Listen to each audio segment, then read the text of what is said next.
Baghdad میں ایک بزرگ تھے تو درزیوں کا کام کرتے تھے. اللہ کے نبی حضرت ادریس علیہ السلام بھی درزیوں کا کام کرتے تھے. خوش ہوئے نا ہم بات سن کے. پیشہ کوئی بھی برا نہیں, ایک برا ہے وہ ہے ہاتھ پھیلانا. اس کے علاوہ کوئی پیشہ برا یہ برا نہیں, یہ ہاتھ پھیلانا برا ہے. حضرت شیخ محمد بن حسن کہتے ہیں کہ وہ بزرگ جو تھے نا, امام غزالی نے لکھا ہے, وہ درزیوں کا کام کرتے تھے تو اس زمانے میں نا کھوٹا سکہ بھی کبھی کبھی آ جاتا تھا.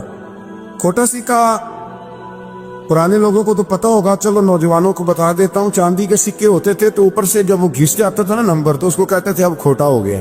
کیوں جی بزرگوں ایسے ہی ہے, وہ گھس جاتا تھا تو کہتے تھے سکہ, وہ چلتا نہیں تھا کہیں بھی. تو وہ بابا جی کی دکان مشہور ہو گئی تھی کہ وہاں کھوٹے سکے بھی چل جاتے, لوگ دے آتے تھے کھوٹے سکے.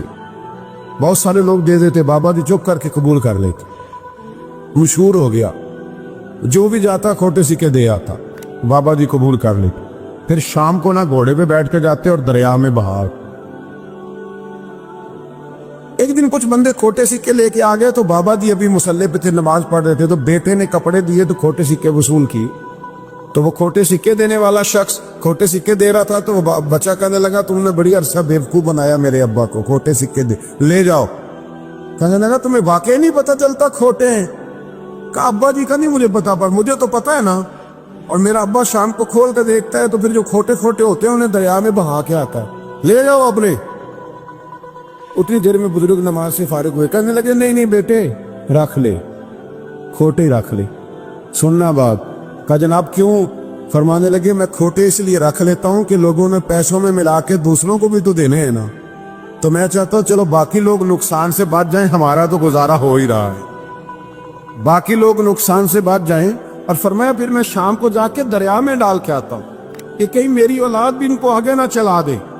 میں چاہتا ہوں کہ اور لوگ اس کام سے بچ جائے. درویش کہتے ہیں کہ جب اس بابے کا آخری وقت آیا نا, تو جو اس نے جملہ کہا میرا کلیجہ پھٹ گیا. آخری وقت جو اس نے دعا مانگی تو فرماتے ہیں میرے اندر وجد اور کیف کی صورت پیدا ہو گئی. فرماتے ہیں ان بزرگوں نے اپنے آخری وقت دعا مانگی, اے اللہ میں نے ساری زندگی کھوٹے سکے قبول کیے تاکہ تیرے بندے شر سے بچ جائیں, تو یا اللہ تو بھی اس کھوٹے سکے کو قبول فرمائے. اللہ میں نے کھوٹے سکے قبول کیے, کھوٹے, تاکہ تیرے بندے تکلیف سے بچ جائیں. تو مالک میں بھی کھوٹا ہی ہوں, اللہ تو بھی اس کھوٹے کو قبول فرما لے. اور یہ دعا مانگ کے نا تو کبھی روتے کبھی ہنستے. لوگوں نے کہا کیا ہوا؟ کہتے ہیں لگتا ہے رب نے کھوٹا سکہ قبول فرما لیا, لگتا ہے کہ اللہ نے کھوٹا سکہ لوگوں کو تکلیف سے بچائیں. ہمارا وجود یارو مطلب کیا ہو جائے گا 2 منٹ کے لیے سمجھ لے کیا ہو جائے. یعنی اگر آپ بڑے غصے سے باہر آئے اور پاپڑ بیچنے والے پہ آپ نے غصہ نکال لیا سارا, میں رات کی ڈیوٹی کر کے آیا ہوں, تھکا ہوا ہوں, اور تو پاپڑ بیچنے آ گیا, تم لوگ بڑے نالائق ہو, بدتمیز ہو. آپ نے یہ سخت جملے کہہ دیے, چپ کر کے وہ آدمی معذرت کر کے گزر گیا. وہ تو سارا دن پریشان رہے گا نا کہ میری غریبی کا مذاق اڑا ہے. مطلب ہو کیا گیا, ہوا کیا اگر اس نے کوئی بات کر لی. ہم نے ارادہ کرنا ہے کہ ہم نے آسانیاں دینے کی کوشش کرنی, ہم نے لوگوں کو تکلیف نہیں دینی, ہم نے کسی کو آزمائش میں مبتلا نہیں کرنا, ہم نے کوئی ایسا کام نہیں کرنا جس کی وجہ سے لوگ سمجھیں کہ یہ آدمی بوجھ بن گیا. کبھی بوجھ نہ بنے. یارو معراج کی بات کرنے کا تو اب وقت آیا ہے, اس لیے کہ معراج کا سارا واقعہ تو مسجد اقصی کی گرد گھومتا ہے. سبحان الذی اسری بعبدہ لیلا من المسجد الحرام الی المسجد الاقصی. حضور نے معراج کی رات مسجد اقصی میں نماز پڑھائی تھی, اور ایک بار پھر سے طیبہ سے فلسطین میں آ, راستہ دیکھتی ہے پھر مسجد اقصی تیرا.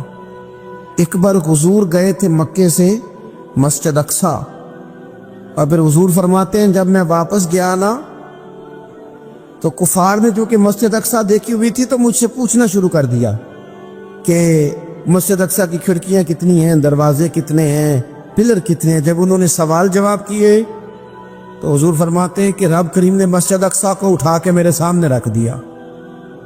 میں دیکھتا جاتا تھا, بتاتا جاتا تھا, کہہ لوں بات کر لوں.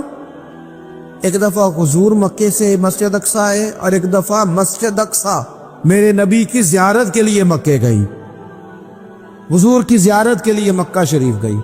او میرے نبی تو صرف کسی چیز کی طرف ایک دفعہ دیکھ لیں تو وہ رحمت کے پھول کھلتے ہیں۔ مسجد اقصی کی طرف منہ کر کے 17 مہینے میرے نبی نے نماز پڑھی ہے۔ مسلمانوں پتہ ہی کوئی نہیں، ہماری خبریں ہی اور ہیں، ہمارا درد ہی اور ہے، ہمیں پتہ ہی نہیں بم کہاں برس رہے ہیں، ہمیں یہ خبر ہی نہیں۔ اور میں اس دور میں تقریریں کر رہا ہوں جہاں سوتوں کو جگانا نہیں پڑتا، جاگتوں کو جگانا پڑتا ہے۔ سیانے لوگوں کو سمجھانا ہمارے ذمہ لگ گیا، کیا کرے؟ اس قوم کو سکھانا پڑتا ہے جسے پتہ سارا ہے، لیکن جان بوجھ کے آنکھیں ہماری بند ہیں۔ یہ مولوی کو بات کرتا تو لوگ کہتے دیکھو مولوی گالی دیتا ہے، لیکن اگر قائد اعظم محمد علی جناح کہے کہ اسرائیل امریکہ کی ناجائز اولاد ہے تو پھر تو تمہیں ہضم کر لینا چاہیے نا، پھر تو لیبرل کو بھی ہضم ہونا چاہیے نا کہ قائد اعظم نے کہا ہے، اور اس ناجائز بچے کو تم نے اتنی طاقتیں دے دی کہ وہ مسلمانوں کے قبلہ اول میں نماز پڑھنے والوں کو بھی نہ بخشے۔ کہاں گئی تمہاری وہ انسانی حقوق کی بڑی بڑی تنظیمیں، کدھر گئی؟ اور میرا پاکستانی میڈیا سے بھی سوال ہے، چند دن پہلے سیالکوٹ میں ایک واقعہ ہوا، ناانصافی ہو گئی جی، ناانصافی ہو گئی جی ایک بی بی کے ساتھ۔ ہر بندے نے شور مچایا، بڑے بڑے طوفان اٹھتے ہیں، کیوں ہوا جی کیوں ہوا؟ تو مسجد اقصی کی توہین ہو گئی تو پھر طوفان کیوں نہیں اٹھا؟ ٹاک شو کیوں نہیں ہوئے؟ بحثیں کیوں نہیں ہوئی؟ میں اس موم بتی مافیا کا کیا کروں؟ ان لبرل لوگوں کا کیا کروں؟ ان کے سپورٹروں ووٹروں کا کیا کروں؟ ان سیاسی جماعتوں کے کارکنوں کو کیا انعام دوں کہ جو ان فضول بحثوں میں تو وقت ضائع کرتے ہیں، اور وہ مسجد اقصی اس کے بارے میں میرے نبی پاک صلی اللہ علیہ وسلم سے ایک صحابیہ نے پوچھا تھا، یا رسول اللہ مسجد اقصی میں نماز پڑھنا کتنا کو بہتر ہے باقی نمازوں کے مقابلے میں؟ تو حضور نے فرمایا 1000 گنا بہتر ہے۔ بی بی عرض کرنے لگی، سونیا میں جا تو نہیں سکتی، دل بڑا کرتا ہے۔ حضور نے فرمایا جا نہیں سکتی تو وہاں تیل ہی بھجوا دے، جس میں حاضری لگوانے کی حضور بات کریں جس مسجد میں۔ اور نبی پاک علیہ السلام نے فرمایا خاص کر کے سفر کرنا ہوا تو 3 مسجدوں کے لیے کرنا، ایک مسجد حرام بیت اللہ کے لیے، ایک مسجد نبی کے لیے، اور تیسرا مسجد اقصی کی۔ ایک بات بڑی ضروری ہے، وہ میں نے آپ سے ضرور کرنی ہے۔ ایک آیت ہے قرآن پاک کی سورۃ بقرہ پہلا سپارہ آیت نمبر 120۔ اللہ تعالیٰ نے ایک حد بیان کر دی، فرمایا وَلَن تَرْضَىٰ عَنْكَ الْيَهُودُ وَلَا النَّصَارَىٰ حَتَّىٰ تَتَّبِعَ مِلَّتَهُمْ۔ فرمایا یہ یہودی اور عیسائی تم سے ہرگز راضی نہیں ہوں گے۔ یہ قرآن ہے، اور سادہ ترجمہ تفسیر کی بھی ضرورت نہیں۔ یہ معاہدے کر لیں، محبت کے وعدے کر لیں، یہ تم سے راضی نہیں ہوں گے۔ کب راضی ہوں گے؟ حتی تتبع ملتہم، یہاں تک کہ تم ان کے دین کی پیروی کرنے لگ جاؤ۔ میرا جب پہلی دفعہ پاسپورٹ بنا تو میں نے سارا پڑھا، کتابیں پڑھنے کا شوق تھا شروع سے۔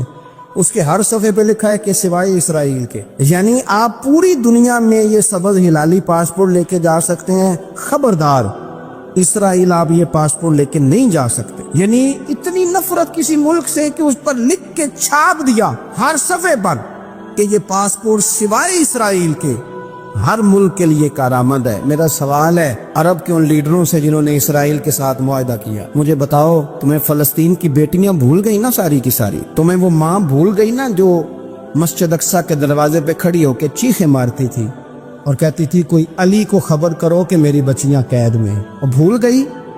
تمہیں وہ بہن بھول گئی نا جس پر شراب کی بوتل انڈیڑتے تھے اسرائیل کے فوجی؟ وہ آپ کو ابھی بھی ویڈیو مل جائے گی، وہ انڈیلتے تھے شراب کی بوتلوں سے، پکڑتے تھے، دست درازی کرتے تھے، اور وہ بیٹی کہتی تھی یا رحمت للعالم۔ بھول گیا تمہیں وہ سارا کچھ؟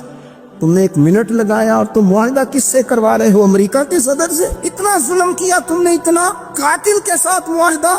کیا سمجھتے ہو فلسطین والوں کا کوئی والی وارث نہیں؟ سنو، میرے رسول کریم صلی اللہ علیہ وسلم نے فرمایا میرا کوئی مالدار امتی دنیا سے چلا جائے، پیسے جائیدادیں چھوڑ کے جائے تو اس کی اولاد میں بانٹ دینا، لیکن اگر اس کے ذمہ قرضہ ہو تو میرے پاس آ جانا، میں اپنے امتی کا قرض ادا کروں گا۔ جس کا کوئی وارث نہیں ہوتا، مدینے والا اس کا وارث ہوتا ہے، میں قرض دوں گا اپنے امتی کا۔ کیا سمجھتے ہو فلسطینی لاوارث ہے؟ صبح قیامت نبی پاک تم سے سوال کریں گے، تمہیں اللہ کے حضور حاضری دینی ہے۔ کیوں نہیں صلح کرتا اسرائیل فلسطین کے ساتھ؟ لبنان کے ساتھ دوستی کیوں نہیں کرتا؟ شام سارا کٹ گیا اسرائیل کی وجہ سے۔ رات تمہیں خیال آیا ان کے ساتھ معاہدہ کرنے کا؟ ہمیں سبق پڑھاتے ہو خدا سے ڈرو۔ اور پھر اقبال کہتے ہیں مسلمانوں سے مایوس نہ ہونا، حکمرانوں سے زیادہ امیدیں بھی نہ لگانا۔ وہ جو چھوٹے چھوٹے لوگ نکلے تھے نا صحرا سے، بظاہر غریب تھے، بظاہر ان کے پاس مال نہیں تھا، وہ خالد بن ولید جیسے، وہ سعد بن ابی وقاص جیسے، بظاہر ان کے پاس زیادہ اسلحہ نہیں تھا۔ اقبال کہنے لگے مایوس نہ ہونا، یہ نہیں کہنا بن کچھ نہیں سکتا۔ فرمانے لگے رات میں نے سنا ہے فرشتے آپس میں باتیں کر رہے۔ واہ اقبال، تیرا بھی انداز کتنا نرالا ہے۔ کہنے لگے رات فرشتے آپس میں باتیں کر رہے تھے، میں نے سن لی ہیں۔ بھلا وہ کیا کہہ رہے تھے؟ یہ سارے لوگ نا خالد بن ولید، سعد بن ابی وقاص، یہ صحرا کے رہنے والے، اور اس وقت کی سب سے سپر پاور روما کہلاتی، الٹ پلٹ کے رکھ دی ساری رومی سلطنت۔ تو اقبال کہنے لگے رات فرشتے آپس میں باتیں کر رہے تھے کہ سنا ہے پاکستان کے، ہندوستان کے مسلمان جوان مایوس ہو گئے۔ کہنے لگا نہ مایوس ہونا، نکل کے صحرا سے، جس نے روما کی سلطنت کو الٹ دیا تھا، نکل کے صحرا سے۔ گرمی دیکھو اس شعر کی، ولولہ دیکھو اس مرد کا جو مصور پاکستان ہے، نکل کے صحرا سے جس نے روما کی سلطنت کو الٹ دیا تھا، سنا ہے میں نے یہ قدسیوں سے، وہ شعر پھر ہوشیار ہوگا۔ وہ کل باتیں کر رہے تھے کہ بہت سارے ان میں سے پھر جاگ گئے اور بڑی جلدی وہ بلاک بنائیں گے۔ سنا ہے میں نے یہ قدسیوں سے کہ وہ شعر پھر ہوشیار ہوگا، وہ آئے گا میدان میں، نکلے گا۔ لوگ بیچارے عقیدتوں اور محبتوں کا خراج دیتے رہیں گے، لیکن وہ حصل ما فی الصدور، جب قیامت میں پردہ کھلے گا، وہ قیامت میں پردہ کھلے گا۔ میں نے کہا تھا کچھ جمعے پہلے، پھر بات دہراتا ہوں، ایک درویش شخص ہیں، وہ کہتے ہیں میں زندگی میں کبھی نہیں کام پا، پر ایک طوائف مجھ پہ راشا طاری کر گئی۔ طوائف کہتے ہیں میں نے جبہ کبہ پہنا تھا، طوائف میرے پاس سے گزر رہی تھی،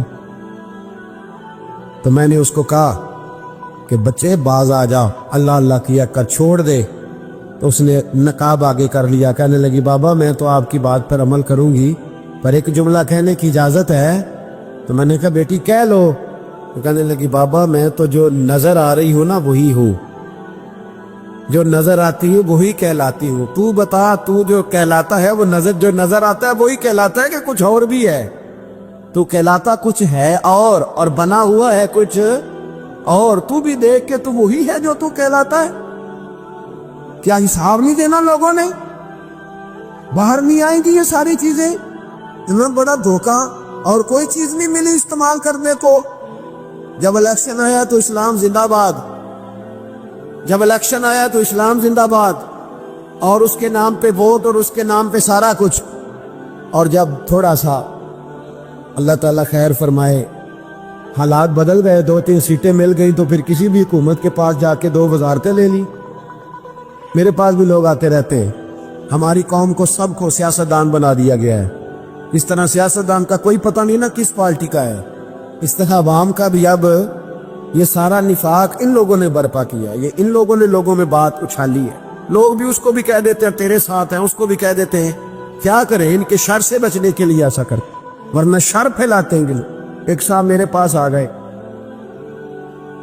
اب جب آپ کے پاس کوئی شخص آتا ہے تو آپ دروازہ تھوڑی بند کر سکتے ہیں۔ آ گئے ملنے کے لیے، انہوں نے آ کے نہ موبائل نکالا، کہنے لگے 100 سے زیادہ تقریریں ہیں آپ کی تقریر سنے بغیر میں سوتا نہیں، آئے سیاسی مقصد کے لیے، میں آپ کی تقریر سنتا ہوں۔ میں نے کہا اللہ آپ کو جزائے خیر دے، مجھے تو پوری دنیا سے لوگ کہتے ہیں تقریر سنتا ہوں، چلے مہربانی ہے، مجھے تب فائدہ جب کوئی تقریر سن کے اثر بھی کرے، تو چلے خیر آپ کہہ رہے ہیں تو اچھی بات ہے۔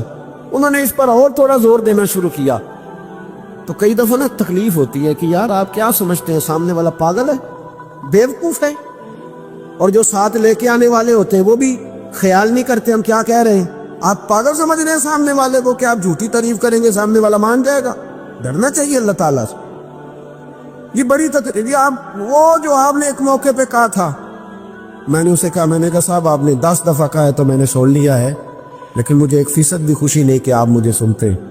یہ کام آپ الیکشن کے بعد آ کے میرے ساتھ کرتے تو مجھے بڑی خوشی ہوتی، مجھے تسلی ہوتی کہ آپ واقعی مجھے سنتے ہیں۔ یہ کیا بات ہوئی؟ پتہ نہیں اب آپ کس کس کو جا کے یہ کہیں گے، کس کس کے ساتھ آپ یہ زاویہ نگاہ لگائیں گے، جو تجھے دیکھ کے پھر کسی اور کو بھی دیکھے، جو تجھے دیکھ کے پھر کسی اور کو بھی دیکھے۔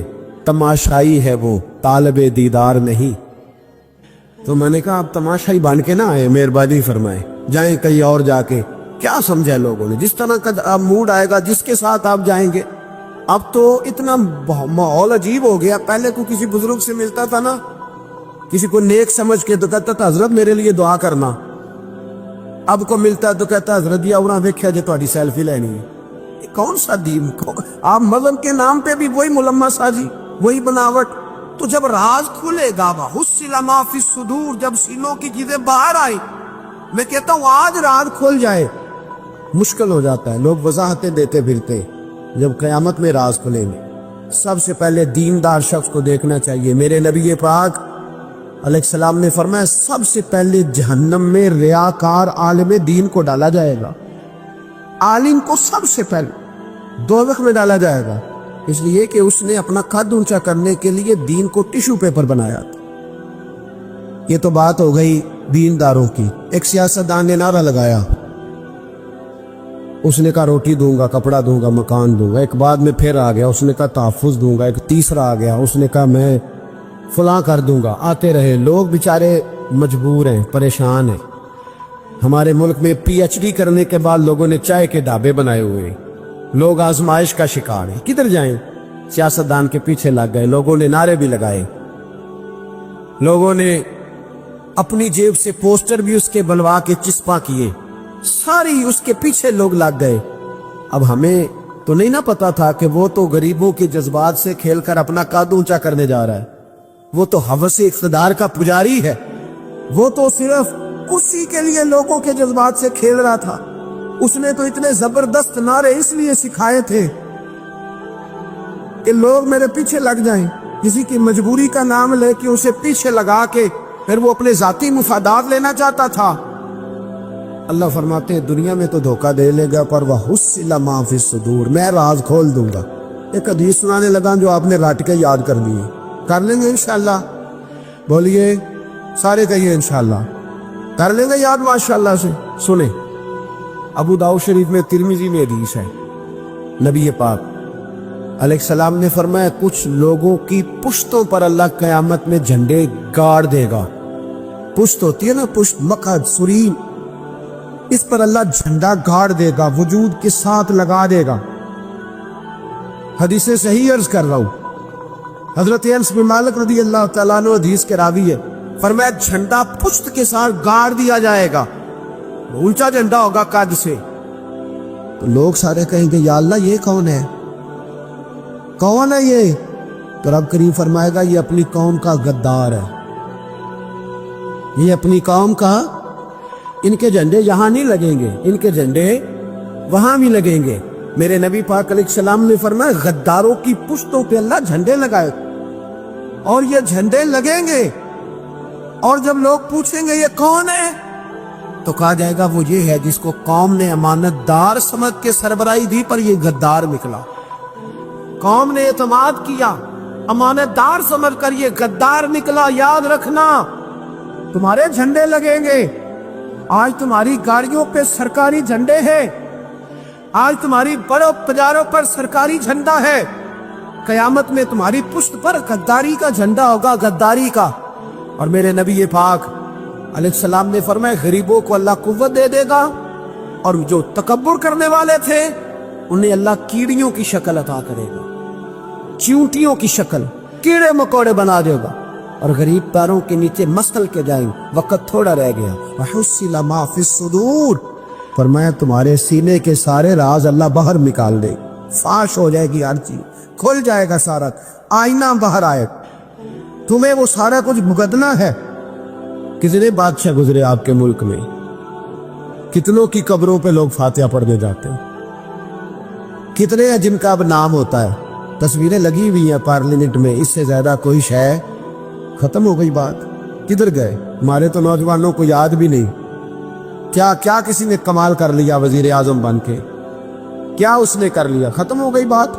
خدا را جو آپ ہیں آپ وہی بیان کریں، دھوکہ نہ دیں، ورنہ یہ رات جب کھلے گا، میرے نبی پاک علیہ السلام نے فرمایا بہت بڑا تاجر قیامت میں اللہ کی بارگاہ میں کھڑا کیا جائے، اللہ اس کے بچوں کو بھی بلائے گا، کہے گا تمہیں پتہ ہے تمہارا مال حرام ہے، ناجائز ہے، تمہارے باپ نے دھوکے سے کمایا ہے، تو نبی پاک علیہ السلام نے فرمایا، امام سیوطی نے حدیث لکھی ہے، نبی پاک فرمانے لگے وہ اولاد اپنے باپ پہ مقدمہ کر دے گی، وہ جن کو دیا گیا نا کہ وہ والا پلاٹ بھی تیرا، وہ والا بھی تیرا، وہ والا بھی، وہ مقدمہ کر دے. وہ کہیں گے اے اللہ ہم نے اسے کہا تھا ہمیں ناجائز مال دے، اس سے پوچھ اس نے کیوں کمایا. میرے مصطفیٰ کریم علیہ السلام فرماتے ہیں احد پہاڑ کے برابر اس کی نیکیاں ہوں گی، لیکن جرم یہ ہوگا کہ کمائی حرام تھی، تو اللہ کریم ان بچوں کے مقدمے کی وجہ سے باپ کو جہنم میں داخل کر دے گا. یہاں وہ سخی بھی بن کے گیا ہے، یہاں وہ کہتا وہ کہانیاں سنایا کرتا تھا کہ میں بڑی محنت سے آگے گیا ہوں. وَحُصِّلَ مَا فِي الصُّدُورِ، میں تمہارے سینوں کی چھپی چیزیں راز کھول دوں، راز فاش ہو، تمہیں ہر چیز دیکھنی پڑے گی. میرے رسول پاک علیہ السلام کی ایک حدیث بڑی انفرادی ابن حجر نے لکھی، میں تو اس حدیث کو پڑھ کے میں نے کتاب بند کر دی. میں نے کہا اللہ انہیں معاف کرے. نبی پاک علیہ السلام نے فرمایا جس کو امین بنایا گیا اور اس نے خیانت کی، وہ کسی جگہ کا بھی امین تھا، وہ ممبر رسول کا امین تھا یا ڈاکٹر کی کرسی کا، وہ کسی سکول کے ادارے کا امین تھا یا حکومت میں کسی عہدے پہ جسے امین بنایا گیا. توجہ ہے میری بات پر؟ جسے امین بنایا گیا اس نے خیانت کی، تو اس نے جس چیز کی خیانت کی ہوگی وہ چیز قیامت کے دن اس کی گردن کے ساتھ لٹکی ہوئی ہوگی، گردن کے ساتھ. محبوب فرمانے لگے ایک شخص آئے گا اس کی گردن پر اونٹ بیٹھا ہوگا، اور حدیث کے لفظ یہ ہے حضور فرماتے ہیں مجھ سے فریاد کرے گا کہ یا رسول اللہ میری مدد کرے، تو میں اسے کہوں گا میں نے تجھے سمجھایا نہیں تھا، اب تیرے بارے میں اللہ فیصلہ کرے گا. پھر ایک اور شخص آئے گا تو اس کی گردن کے ساتھ، اس نے چونکہ گھوڑے چرائے تھے تو اس کی گردن کے ساتھ گھوڑے لٹکے ہوئے ہوں گے، گھوڑے. اللہ اکبر. تو وہ فریاد کرے گا حضور میری مدد کرے. ذرا یہ چیزیں بھی جاگ کے سنا کریں. آپ شفاعت رسول کے موضوع پر نعرے لگاتے ہیں، پہلے یہ بھی تو دیکھیں نا حضور سفارش کریں گے کس کی، اس پر بھی ذرا غور فرمائیں. وہ جو سبحان اللہ ماشاءاللہ والا عنوان ہوتا ہے اس پہ کہتے ہیں ماشاءاللہ جی آج تو پتہ چل گیا جنتی ہیں. وہ بھائی جنت کی سڑک پہ بھی تو چڑھنا ہے کہ نہیں، وہ رستہ بھی اختیار کرنا ہے کہ نہیں، کہ آپ کا خیال یہ ہے کہ آپ کو ہیلی کاپٹر کے ذریعے جنت میں ڈال دیا جائے، کچھ کرنا نہ پڑے. عزیز بھائی میرے نبی پاک علیہ السلام فرمانے لگے کچھ لوگ ایسے ہوں گے کہ ان کی گردنوں کے ساتھ بکریاں ممنا رہی ہوں گی، گدھے ہنہنا رہے ہوں گے. فرمایا وہ فریاد کریں گے تو میں کہوں گا تمہیں سمجھایا نہیں تھا. اور پھر حضور فرماتے ایک شخص آئے گا جس کی گردن کے ساتھ اژدہا بندھا ہوگا، اس کے منہ کو ڈسے گا، تو وہ کہے گا اسے پیچھے ہٹاؤ، اور پھر اس سے کہے گا اژدہے سے تو ہے کون؟ تو وہ کہے گا میں تیرا وہی مال ہوں جسے تجوری میں سنبھال کے رکھتا تھا، آج میں تیری گردن سے لپٹ گیا ہوں تو کہہ رہا ہے پیچھے ہٹ جا. بھائی راز کھلے گا، آپ یقین کریں اچھے لوگوں کے جب راز کھلیں گے قیامت میں تو موج لگ جائے گی. راز صرف بروں کے نہیں کھلیں گے، اچھے لوگوں کے بھی راز ہے. توجہ ہے میری بات پر؟ حضرت اویس کرنی بھی آئیں گے جو ساری زندگی راز میں رہے. تو میرے نبی پاک فرماتے اس شخص نے مکان نہیں بنایا، گھر نہیں بنایا، لیکن جناب اویس کرنی جب جنت میں داخل ہوں گے تو اللہ 70,000 فرشتوں کا جلوس انہیں عطا فرمائے گا. اللہ انہیں 70,000 فرشتوں کا جلوس دے گا. اس جلوس میں وہ جنت میں جائیں گے، ان لوگوں کو اللہ شانے دے گا اور میں راز کھلے گا. راز قیامت کے دن کچھ لوگ ان کے چہرے 14ویں کے چاند کی طرح چمکیں گے اور انبیاء اور علماء ان کو دیکھ کر رشک کریں گے کون ہے؟ میرے مصطفیٰ کریم علیہ السلام فرماتے ہیں رب کریم فرمائے گا یہ میرے محبوب کی امت کے وہ نیک لوگ ہیں جس سے بھی محبت کرتے تھے اللہ کی رضا کے لیے کرتے تھے، اور جس سے بھی انہوں نے زندگی میں دشمنی رکھی صرف ہے اللہ کی رضا کے لیے. اب یہ اللہ کی رضا والا معاملہ کہاں تھا؟ ان کے سینے کے اندر. اس کی جزا انہیں قیامت میں ملے گی. کچھ لوگوں کا راز کھلے گا، انہیں بڑا لطف آئے گا. جوانوں سادہ زندگی آسان ہوتی ہے، یہ جو زیب و زینت والی زندگی ہے یہ مشکل بڑی ہے. آپ یقین کریں جن لوگوں نے کپڑے پہننے ہیں نا پردے کے لیے وہ بڑے سوکھے ہیں، جو بھی مل گیا پہن لیا، اور جنہوں نے دکھانے کے لیے پہننے ہیں وہ بڑی مصیبت ہے کہ یار میں نے اتنا مہنگا جوڑا پہنا ہے کسی نے تعریف ہی نہیں کی. کوئی تعریف کر دے تو پھر کہتے ہیں دیکھا نا آنکھیں چندھیا گئی نا دیکھ کے، اور نہ کرے تو کہتے ہیں جل ہی گیا ہے پورا. ایک جملہ نہیں بول سکا، چونکہ مزاج ہے نا. یہاں جو آدمی کھیت سے اٹھ کے آیا ہے نا چارہ کاٹتا، تو اس کو جہاں بھی موقع ملے گا اس نے بیٹھ جانا ہے، جمعہ پڑھنا، نکل جانے. اور جس بچے نے 4-5 ہزار بالوں والوں کو دیا نا، سیدھے کر دے ذرا میرے، وہ بڑا پریشان ہے کہ میں نے اتنی محنت کی ہے کسی بندے نے دیکھا بھی نہیں. سادہ زندگی آسان ہوتی ہے، بندہ سوکھا رہتا ہے. اور جو تکلفات والی زندگی ہے، لوگ تعریف کریں، لوگوں سے کچھ، وہ مشکل ہے. حضرت مولا علی اتنی حکمت، اتنی دلیری، اتنے بڑے آدمی، لیکن ایک دن نا نبی پاک صلی اللہ تعالی علیہ وسلم کو پتہ چلا کہ حضرت فاطمہ زہرا میں اور جناب علی میں کسی بات میں رائے کا اختلاف ہوا ہے. تو حضرت علی ناراض ہو کے چلے گئے. حضور ڈھونڈنے نکلے، یہ بخاری میں موجود ہے. سرکار ڈھونڈنے نکلے تو دیکھا کہ حضرت علی نا مسجد نبی کے ساتھ ننگی زمین پر ایک چادر بچھائی تھی. تو وہ جب سوئے حضرت علی تو آپ نے کروٹیں بدلی تو چادر بھی تھوڑی سی رکھ گئی. تو سارے کپڑوں کو مٹی لگی ہوئی ہے اور آرام سے حضرت مولا علی شیر خدا آرام کر رہے ہیں. میں جوانوں آپ سے کہتا ہوں، یہ زندگی سوکھی ہوتی ہے. میں نے کھیت کی وٹ پہ، بننے پہ، کھیت کے کنارے پہ کسان سوتے ہوئے دیکھے ہیں، اور میں نے 1.5 کروڑ کی گاڑی میں نفسیات کے ڈاکٹر کے پاس بیٹھا وہ شخص دیکھا ہے جو کہتا ہے پتہ نہیں کیا بات ہے، نیند کیوں نہیں آتی. وہ زندگی آسان ہے، اس میں تھکاوٹ ہوئی، بندہ سو گیا جہاں جگہ میں نہیں، سو گیا اور کچھ تڑپ رہا ہے کیونکہ وہ عادی ہو گیا ہے. یہ 2 منٹ کے لیے بند ہو گیا ایسی، تو وہ گیا. حضرت علی وہاں آرام سے، سارے کپڑوں کو مٹی لگی ہے. میں مولا کائنات کی بات کر رہا ہوں، میں شیر خدا کی بات کر رہا ہوں، میں اسد اللہ کی بات، امام المشارق والمغارب کی بات کر رہا ہوں. حضرت مولا علی اور زمین پہ، سنگیو زمین پہ آرام سے سو رہے ہیں. میرے محبوب گئے اور جا کے فرمایا، یا ابو تراب، او مٹی والے اٹھ جا. کپڑوں کو مٹی لگی تھی نا، مٹی والے اٹھ جا. لفظ کیا، یا ابا تراب، او مٹی والے. حضرت علی کو ساری حیات ظاہرہ جس نے بھی ابو تراب کہا، جناب علی بڑے ہی راضی ہوئے، خوش ہوتے تھے، فرماتے تھے یہ مجھے کہو، یہ میرے نبی نے مجھے کہا ہے. اور مٹی والے اٹھ جا. آپ کی زندگی کی جو سادگی ہے، میں آپ سے عرض کروں، ہمارے تکلفات ہمارے اپنوں کو بڑا پریشان کرتے. ایک دماغ وہ ہوتا ہے جو جہاں بٹھاؤ بیٹھ گیا، تو بوڑھا سسر بھی سکون میں ہے، سانس بھی آرام. اور ایک وہ ہے کہ جو ہر بات میں بگڑتا ہے کہ یہ چادر میرے شایان شان تھی جو بچھائی ہے، پتہ نہیں ہے میں کون صاحب ہوتا ہوں، تم نے میری مرضی کے مطابق فلانا کام نہیں کیا. آپ یقین کریں، سسر بیچارہ ادھار پکڑتا پھرتا ہے کہ داماد صاحب آ رہے، ہر بات میں رٹا، ہر بات میں جھگڑا.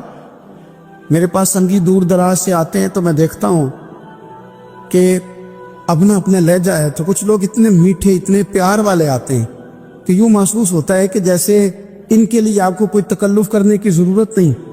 اور کچھ ایسے ہیں کہ آپ کو سرانے کھڑے ہونا پڑتا ہے کہ جناب کی چائے جلدی لے آئیں. مزاج نازنی پہ بات چیزیں گراں گزرتی. تو بھائی جب آپ سادہ اور آسان ہو جاتے ہیں تو آپ دوسروں کے لیے بھی دشواری کم پیدا کرتے ہیں. حضرت علی شیر خدا کہتے ہیں بھوک لگ گئی تھی، بھوک بڑی لگ گئی اور حالات غربت کے تھے، آزمائش تھی. تو فرماتے ہیں کہ میں نے سوچا مزدوری نہ کر لیں. ہم کیا کرتے ہیں، جو زیادہ غریب ہے وہ مانگ لیتا ہے، جو درمیانے طبقہ ہے کا وہ ادھار لے لیتا ہے. حضرت مولا علی نے کیا فرمایا؟ فرمایا مزدوری نہ کر لیں، چونکہ حالات کچھ اور تھے. حضرت مولا کائنات شیر خدا کرم اللہ تعالی وجہ الکریم فرماتے ہیں، یہ سادگی دیکھیں. آپ فرماتے ہیں میں مزدوری ڈھونڈنے نکلا. کیوں نہیں ملتی ہمارے جوانوں کو مزدوری؟ کیوں کہانیاں سناتے ہیں؟ حضرت علی کہتے ہیں میں ڈھونڈنے نکلا.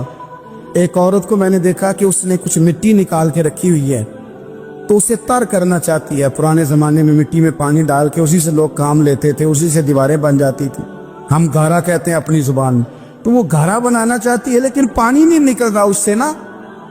اس نے کنویں سے پانی نکالنا، نکل نہیں رہا. تو حضرت مولا علی شیر خدا کرم اللہ تعالی وجہ الکریم فرمانے لگے، میں نے اس بی بی سے کہا کہ میں پانی نکال دوں، مزدوری دو گی؟